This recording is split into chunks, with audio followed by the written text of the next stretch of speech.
एकत्व निश्चय गत समय सर्वत्र सुंदर लोक में, उससे बने बंधन कथा जू विरोधनी एकत्व में। निश्चय से सर्व पदार्थ अपने अपने स्वभाव में स्थित रहते हुए ही शोभा पाते हैं, परंतु जीव नामक पदार्थ की अनादि काल से पुद्गल कर्म के साथ जो निमित्त रूप बंध अवस्था चलती आ रही है, उससे इस जीव में विसंवाद खड़ा हो जाता है और वह शोभा को प्राप्त नहीं होता। श्लोक 3 के इस हरि गीत को पढ़कर हम मास्टर की का अध्ययन करेंगे। मास्टर की में हम उन शब्दों का अध्ययन कर रहे थे जिनके 4 भेद हैं। आज जो हम पहला शब्द लेते हैं वो है व्यवहारण्य। व्यवहारण्य के 4 भेद हैं। उपचरित सद्भुत व्यवहारण्य, अनुपचरित सद्भुत व्यवहारण्य, उपचरित असद्भुत व्यवहारण्य, अनुपचरित असद्भुत व्यवहारण्य। एक एक करके हम इनकी परिभाषा लेते हैं। व्यवहारण्य यानी उपचार से, संयोग से, सद्भुत यानी सच्चा यथार्थ, और व्यवहारण्य संयोग से कथन करना। तो इस तरह सद्भुत व्यवहारण्य जो सच्चा यथार्थ संयोग से कथन करे। और भी देखिए, सद्भुत जो यह न अखंड द्रव्य को भेद रूप विषय करता है और विषय करके ज्ञान को करवाता है। जो ज्ञान करवाता है वह सद्भुत व्यवहारण्य है। जो न अखंड द्रव्य को भेद रूप विषय करके फिर ज्ञान करवाता है उसे सद्भुत व्यवहारण्य कहते हैं। इसके ये 2 प्रकार का हो गया, उपचरित सद्भुत व्यवहारण्य। अब हम व्यवहारण्य का जो भेद है पहला हमारे शास्त्र के हिसाब से वो है उपचरित सद्भुत व्यवहारण्य, वो हम पढ़ रहे हैं। उपचार से, कर्मों की अपेक्षा से जब ज्ञान में भी भेद कर दिए गए या भेद हो जाए, मति ज्ञान, शुद्ध ज्ञान, अवधि ज्ञान, मन प्रेय ज्ञान, तो इस तरह का जो भेद है वो उपचरित सद्भुत व्यवहारण्य कहलाता है। ज्ञान में कर्म के निमित्त से उपचरित उपचार से होने वाला भेद, मति ज्ञान, शुद्ध ज्ञान आदि। ज्ञान में कर्म के निमित्त से क्या मतलब है? दूसरे द्रव्य के निमित्त से। जो दूसरे द्रव्य के निमित्त से भेद हो तो वो उपचरित है। अब इसका दूसरा व्यवहारण्य का भेद है अनुपचरित सद्भुत व्यवहारण्य। जो द्रव्य में ही मिला हुआ हो ऐसे यानी अखंड द्रव्य में भेद करना। जैसे अखंड आत्मा में भेद करना। अखंड आत्मा में अनंत गुण हैं, दर्शन, ज्ञान, चरित्र आदि। इस तरह से जो जीव में या आत्मा में ज्ञान, दर्शन, चारित्र के भेद करे उसे अनुपचरित सद्भुत व्यवहारण्य कहते हैं। अब इसका हम तीसरा भेद पढ़ते हैं व्यवहारण्य का, असद्भुत व्यवहारण्य। असद्भुत यानी अयथार्थ, झूठा, और व्यवहारण्य संयोग से कथन करना। तो असद्भुत व्यवहारण्य मिले विभिन्न पदार्थों को अभेद रूप ज्ञान कराता है, उसे असद्भुत व्यवहारण्य कहते हैं। इसका जो व्यवहारण्य का तीसरा भेद आया वो है उपचरित असद्भुत व्यवहारण्य। स्त्री पुत्र मकान मेरे हैं, उपचार से हैं, कहने मात्र के लिए हैं। ये अलग अलग द्रव्य हैं, मैं अलग द्रव्य हूँ, ये अलग द्रव्य हैं। केवल कहने मात्र के लिए ये संबंध बताते हैं, लेकिन इस व्यवहारण्य का भी अत्यंत उपयोग है। यदि हम मंदिर से आएं और अपने मकान में न जाकर दूसरे के मकान में चले जाएं और वहीं रहने की कोशिश करें तो वो मकान मालिक हमें बाहर निकाल कर खड़ा कर देगा।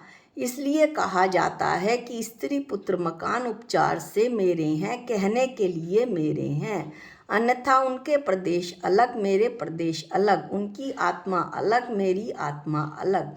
व्यवहारण्य का चौथा जो भेद है वो है अनुपचरित असद्भुत व्यवहारण्य। जैसे यह शरीर मेरा है। अनुपचरित असद्भुत व्यवहार न को संश्लेष संबंध भी कहते हैं। शरीर और आत्मा का, मेरे शरीर और मेरी आत्मा का एक क्षेत्र अवगाह संबंध है, यानी कि दोनों एक साथ रहते हैं। एक जहाँ जाएगा वहाँ दूसरा भी जाएगा, दोनों के प्रदेश भी एक हैं। मैं स्त्री पर्याय में हूँ, मनुष्य गति में मैं स्त्री पर्याय में हूँ। यह शरीर से संबंधित है। दो द्रव्य हैं पर एक साथ रहते हैं, दूध और पानी की भांति।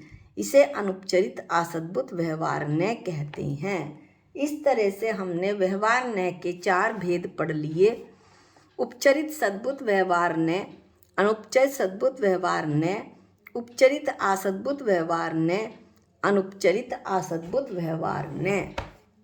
अब हम जो दूसरा भेद, इसका दूसरा शब्द लेंगे वो है बंध के हेतु। बंध के हेतु हैं 4: मिथ्यात्व, अविरति, कषाय और योग। एक एक करके हम इनको देखते हैं। सबसे पहले हम बंध देखते हैं। आत्मा का अज्ञान, राग, देश, पुण्य, पाप रूप विभावों में रुक जाना भाव बंध है, और उस समय कर्म योग्य पुद्गलों का स्वयं स्वत जीव के साथ एक क्षेत्र अवगाह रूप बंधना द्रव्य बंध है। इसमें जीव की अशुद्ध पर्याय निमित्त मात्र हैं। अब हम देखते हैं कि बंध के हेतु कौन कौन से हैं। मिथ्यात्व, अविरति, कषाय और योग। मिथ्यात्व प्रयोजन भूत जीवादि 7 तत्व, यानी कि जो जीव के कल्याणकारी 7 तत्व हैं, जीव, अजीव, आश्रव, बंध, संवर, निर्जरा और मोक्ष, उनका जो विपरीत साधन है, तथा कुदेव को सच्चा देव मानना, शरीर को चेतना मानना, आत्मा मानना और हिंसा में को धर्म मानना इत्यादि जो विपरीत सिद्धांत है वो मिथ्यात्व है। मोहनीय कर्म के उदय से ये मिथ्यात्व होता है, और ये मोहनीय कर्म ही मोह ही सब कर्मों की जड़ है और बंध का कारण और संसार में 4 गतियों में रुलाने का कारण है। अब हम पढ़ेंगे मिथ्यात्व के बाद आविरति। आविरति के 2 भेद हो गए, अंतरंग और बाह्य। अंतरंग में जो चारित्र संबंधी निर्विकार सब संवेदन, चारित्र संबंधी निर्विकार यानी विकारों से रहित सम संवेदन यानी आत्मा का अनुभव। इससे विपरीत जो आवृत परिणाम रूप विकार हैं, आवृत यानी व्रत ना रखने के जो परिणाम रूप विकार हैं, जो आत्मा का परिणमन है, ऐसा विकारी परिणमन वो आविरति कहलाता है। चारित्र संबंधी निर्विकार सम संवेदन से विपरीत आवृत परिणाम रूप विकार को आविरति कहते हैं। ये आविरति का अंतरंग भाव है। बाह्य में त्रस स्थावर जीवों की हिंसा में तथा 5 इंद्रियों और मन के विषयों में प्रवृत्ति करना, अपने उपयोग को लगाना आविरति कहते हैं। अपने उपयोग को बाहर लगाना, अपनी आत्मा में सब संवेदन में न लगाना, ये ही आविरति है और बंध का कारण है। अब है कषाय।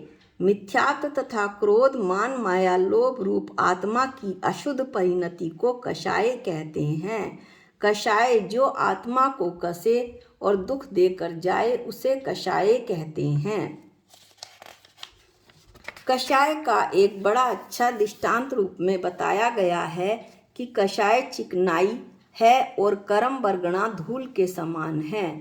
जिस प्रकार चिकनाई लगी वस्तु पर धूल चिपक जाती है, उसी प्रकार जो कषाय सहित आत्मा होती है उसके साथ कर्म वर्गणाएं दूध व पानी की भांति चिपक जाती हैं उस और कर्म बंध करती हैं। इस तरह से कषाय भी कर्म बंध का कारण है। कषाय से स्थिति और अनुभाग बंद होते हैं। योग अगला है जो चौथा भेद है। हम क्या पढ़ रहे हैं? बंध के हेतु। इसमें हमने पढ़ लिया मिथ्यात्व, आविरति और कषाय। चौथा है योग। मन वचन काय के आलंबन से आत्म प्रदेशों के परिस्पंदन को योग कहते हैं। योग गुण की जो अशुद्ध पर्याय है उसमें जो आत्म प्रदेशों का कंपन पना होता है उसे तो द्रव्य योग कहते हैं। और आत्म प्रदेशों के कंपन पने से कर्म नो कर्म के ग्रहण में जीव की जो निमित्त रूप कर्म नो कर्म के ग्रहण में जो निमित्त रूप जीव की योग्यता आती है उसे भाव योग कहते हैं। यानी योग गुण की अशुद्ध पर्याय में जब आत्म प्रदेश का कंपन होता है तो जो जीव है वो कर्म नो कर्म को ग्रहण करता है, इस तरह से कर्म बंद करता है। योग से स्थिति और प्रदेश बंद होते हैं। इस तरह हमने 4 भेद पढ़े बंद के हेतु के मिथ्यात्व, आविरति, कषाय और योग। अब जो हम अगला शब्द पढ़ेंगे वो है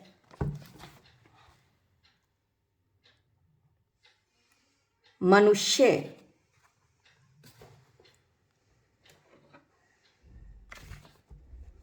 मनुष्य के 4 भेद बताए गए हैं, आर्य, मलेच्छ, भोग भूमिज और कुभोग भूमि। मनु की संतान होने के कारण अथवा विवेक धारण करने के कारण यह मनुष्य कहा जाता है। मोक्ष का द्वार होने के कारण यह गति सर्वोत्तम समझी जाती है। मध्य लोक के बीच में 2.5 द्वीप ही मनुष्य क्षेत्र है। अब हम इनकी आर्य, मलेच्छ और भोग भूमिज और जो दूसरा है कर्म भूमिज, आर्य, मलेच्छ, भोग भूमिज, कर्म भूमिज, इसके एक एक करके इनकी परिभाषा पढ़ते हैं। सबसे पहले हम पढ़ते हैं आर्य। धर्म कर्म सहित उत्तम गुण वाले मनुष्य आर्य कहलाते हैं। और जो गुण कर्म से हीन, आचार विचार से भ्रष्ट तथा धर्म कर्म से रहित होते हैं वे मलेच्छ कहलाते हैं। इस तरह से हमने आर्य और मलेच्छ की परिभाषा पढ़ी। अब हम पढ़ते हैं भोग भूमिज मनुष्य। ज्योति रंग आदि 10 प्रकार के कल्पवृक्ष होते हैं, इनसे मनुष्यों की उपजीविका चलती है। ऐसे स्थान को भोग भूमि कहते हैं। यहाँ मनुष्य और स्त्री पूर्व पुण्य से पति पत्नी होते हैं। वे सदा निरोग रहते हैं, सुख भोगते हैं। यहाँ के लोग स्वभाव से ही मृदु परिणामी अर्थात मंद कषाई सज्जन स्वभाव वाले होते हैं, इसलिए वे मरकर स्वर्ग की प्राप्ति उन्हें होती है। भोग भूमि में रहने वाले मनुष्यों को भोग भूमिज कहते हैं। अब है कर्म भूमिज। मध्य लोक में मनुष्य व त्रियंचों की निवास भूत 2 प्रकार की रचनाएं हैं, भोग भूमि व कर्म भूमि। जहाँ के निवासी स्वयं खेती आदि षटकर्म करके अपनी आवश्यकताएं पूरी करते हैं उसे कर्म भूमि कहते हैं। यद्यपि भोग भूमि पुण्य का फल समझी जाती है परंतु मोक्ष के द्वार रूप कर्म भूमि ही है। यानी कर्म भूमि में जो जीव पैदा हुआ वो ही मोक्ष जाने के योग्य है, भोग भूमि नहीं। और इस कर्म भूमि में रहने वाला मनुष्य कर्म भूमिज कहलाता है। इस तरह हमने मनुष्य के 4 भेद पढ़े। कौन कौन से? आर्य, मलेच्छ, भोग भूमिज और कर्म भूमिज। अब हम अगला शब्द लेते हैं सब चतुष्टय। सब चतुष्टय के 4 भेद हैं, सब द्रव्य, सब क्षेत्र, सब काल और सब भाव। इनको हम एक एक करके पढ़ेंगे। सब द्रव्य, सब क्षेत्र, सब काल और सब भाव को सब चतुष्टय कहा जाता है। इसमें हम जीव का उदाहरण लेते हुए, दृष्टांत लेते हुए चलेंगे। सब द्रव्य अर्थात निज गुण पर्यायों के आधारभूत वस्तु स्वयं। हम जानते हैं कि द्रव्य गुणों और पर्यायों का समूह होता है, इसलिए जो अपने गुण और पर्यायों के आधारभूत है यानी जीव द्रव्य। जैसे उदाहरण के लिए जैसे जीव द्रव्य। अब जीव द्रव्य का सब क्षेत्र देखते हैं। सब क्षेत्र अर्थात वस्तु का निज विस्तार। यहाँ पर जीव का निज विस्तार हम देखेंगे। जिन वस्तु के निज विस्तार को सब प्रदेश समूह भी कहते हैं। तो जो जीव का सब प्रदेश समूह है वो है असंख्यात प्रदेशी। सब काल अर्थात वस्तु की अपनी वर्तमान पर्याय यानी जीव की अपनी वर्तमान पर्याय। तो जैसे मैं मनुष्य गति में हूँ तो जो मेरा सब काल है वो मनुष्य गति में स्त्री रूप मेरी वर्तमान पर्याय है। ये हो गया सब काल। अब है स्वभाव। स्वभाव यानी कि निज गुण स्वयं सब शक्ति। अपनी निज गुण सब शक्ति। तो जीव में कैसी निज गुण से सब शक्ति है? चेतना, ज्ञान, दर्शन स्वभाव वाला है, जानने और देखने वाला है। इस तरह से हमने जीव का उदाहरण लेकर सब द्रव्य, सब क्षेत्र, सब काल और सब भाव को भली प्रकार समझ लिया। इसे सब चतुष्टय कहा जाता है।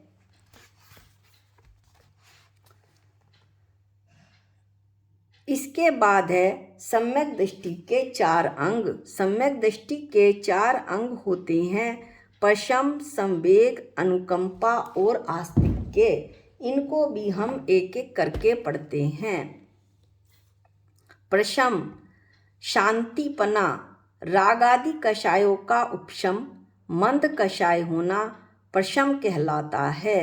जब हमारे भावों में राग, देश, क्रोध, मान, माया, लोभ आदि कषायों का उपशम हो जाता है, उपशम यानी कि उसका दब जाना, तो वो मंद कषाय हो जाता है। हम जो हैं, हमारे जो दिमाग है वो शांत हो जाता है, वो प्रशम कहलाता है।